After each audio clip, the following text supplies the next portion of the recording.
నా పేరు Ramana, SFI Visakha rural ప్రెసిడెంట్ని. ఇవాళ చూసుకున్నట్లయితే దాదాపుగా నెల 15 రోజుల పైనుండే 7 విద్యా సంస్థల కోసం విద్యార్థి సంఘాలు, ఎస్ఎఫ్ఐ కానీ అన్ని విద్యార్థి సంఘాలు కలిపి పోరాటాలు చేస్తున్నాం. అయినా సరే విద్యార్థులపై రాష్ట్ర ప్రభుత్వం మొండి వైఖరి చూపిస్తుంది. ఏ విధంగా అంటే విద్యార్థులపై లాఠీ చార్జీలు చేయిస్తున్నారు పోలీసుల చేత. అయినా సరే మేము ఏమీ వెనక తగ్గేది లేదని, ఇవాళ ఏవైతే 7 విద్యా సంస్థలు వ్యతిరేకంగా తీసుకొచ్చిన జీవోలు ఉన్నాయో 42, 50, 51, 19 జీవోలు ఏవైతే ఉన్నాయో వెంటనే రద్దు చేయాలని, 7 కొనసాగించాలని చెప్పేసి మేము ఎస్ఎఫ్ఐగా డిమాండ్ చేస్తున్నాం. కాబట్టి విద్యార్థులందరికీ కూడా న్యాయం చేయాలి. పేద విద్యార్థులు ఇవాళ దాదాపు అనకాపల్లిలో ఉన్న పేద విద్యార్థులందరూ, చుట్టుపక్కల గ్రామాల్లో ఉన్న విద్యార్థులందరూ కూడా ఈ మహిళా కళాశాలలోని అదేవిధంగా ఏఎంఎల్ కాలేజీలో కూడా చదువుతున్నారు. వాళ్ళని విద్యకు దూరం చేయడం కోసమే ఇవాళ ప్రభుత్వం ఇటువంటి నిర్ణయాలు తీసుకుంటుందని చెప్పేసి విద్యార్థులందరంగా మేము భావిస్తున్నాం.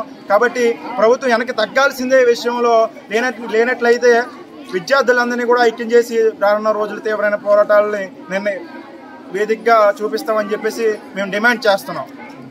అసెంబ్లీ ముట్టడి విజయవాడలో ప్రారంభం కానుంది.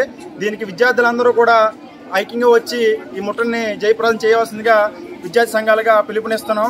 విద్యార్థులందరూ కూడా ఇందులో భాగస్వామ్యం కావాలని చెప్పేసి మేము ఆశిస్తున్నాం. కాబట్టి ప్రభుత్వం ఎట్టకేలకు వెనక్కి తగ్గాల్సిందే, 7 కొనసాగించాలి. లేనంటే తీవ్ర పరిణామాలు ఎదుర్కోవాల్సి ఉంటుందని చెప్పేసి డిమాండ్ చేస్తున్నాం.